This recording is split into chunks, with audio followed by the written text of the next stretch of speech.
Enfim, hoje o que a gente vive é consequência de tudo isso que foi feito. E aí, juntando esse processo de embranquecimento histórico, né, que ao mesmo tempo favorece uma cultura e apaga a outra, porque tem o emissor, tem a pessoa que fala, que passa o conhecimento, Uhum. e a gente ali parada.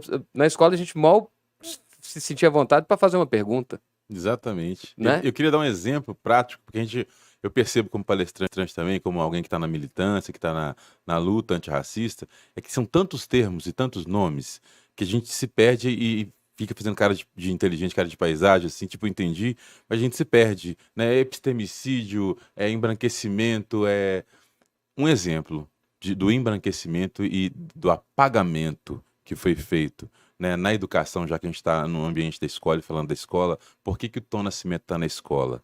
Um dos motivos é, quando eu tinha 9 anos de idade, aqui em Santa Luzia, na escola Síria Tebet, onde eu tenho um carinho enorme pela escola e pela cidade, claro, mas, poxa, tem muito tempo isso, né, vai quase 40 anos atrás, eu aprendi um pouco da história do Brasil na terceira série, e o que eu aprendi é que houve uma princesa, a princesa Isabel, que inclusive na prova eu tinha que saber o nome todo dela, e que libertou os escravizados, que na época falava escravos. E aí, o que eu tenho contra isso? Eu não tenho nada contra isso, a priori. Na questão não é a princesa, chega de falar da branquitude e dos brancos. A questão, para mim, como um homem preto e um menino que toda vez que ia falar do Brasil e da história, Só o tinha único lugar personagem que eu branco. tinha era de ficar com vergonha, porque a gente apanhava, porque a gente era menor, porque a gente era pequeno, porque a gente era burro, porque tudo sub-humano. E aí as pessoas não pretas olhavam pra gente, era um lugar muito desconfortável. E o pior, ficar decorando o nome. Me permite dizer, é pra gente também. Olha Assim, só. pelo menos Aham. eu tenho uma coisa comigo que bicho, eu quero falar muito pouco aqui, porque eu não quero atrapalhar o Não, seu não, vamos discurso. bater sim. Seu discurso aqui tá muito mais qualificado que o meu, mas eu sinto que o mundo eu vejo coisas fora do lugar desde muito novo. Assim, desde muito novo eu tenho dificuldade de aceitar as coisas como elas não são colocadas. Uhum. Então, assim, eu sou um desajustado nato.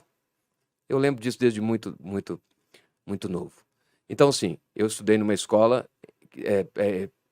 pública, entre aspas, porque numa sala ali de 35, 40 alunos, tinham 2 ou 3 negros, né? Uhum. E isso aí, então quer dizer, escola pública de verdade, acesso a todo mundo, inclusive é uma grande novidade, porque há Sim, 40 anos atrás não era. sim. Ela era tida como público, mas não tava, a gente não estava no mesmo lugar. E assim, eu como já sentia esse desconforto me afetava também, assim, eu também me sentia desconfortável. Que bom, cara. Mas eu percebo que eu lembro que poucos dos colegas sentiam esse desconforto, porque era um lugar onde a pessoa branca exerce a humanidade dela, e ela é gente, e o outro não é culpa minha, mas ele tem essa história. Mas, por exemplo, se a escola, dentro da linha do apagamento, naquele tempo, tivesse me falado que junto com a princesa Isabel tinha uma família Rebouças, por exemplo, André Rebouças, os Rebouças, um advogado, um outro, se não me engano, arquiteto. Então, assim, os pretos, naquele tempo, a escola já poderia estar dizendo para mim além de Zumbi dos Palmares, da luta e tal, mas poderia estar falando de intelectualidade. Então, junto com a princesa, estou dizendo de alguém que estava ali, que não era oposição. Então, assim, Como se fosse um conselheiro, tá pessoas junto, inclusive ele que eram ouvidas pela. escreveu a reforma agrária. A gente está falando de intelectualidade preta, alguém preto no Brasil, no tempo ainda antes da escravidão, Já falando de já reforma agrária. falando e já atuando nessa luta antirracista. Então, a escola preferia colocar a Princesa Isabel como Protagonista a da coisa protagonista, toda. e aí de decorar o nome dela, Isabel, Cristina, Leopoldina, Augusta, Micaela, Gabriela, até hoje eu lembro. Então, assim, foi uma falha muito grande porque a autoestima, essa autoestima não é só da casca, a gente está falando da autoestima da identidade humana das pessoas pretas. Então, o que eu vou ser?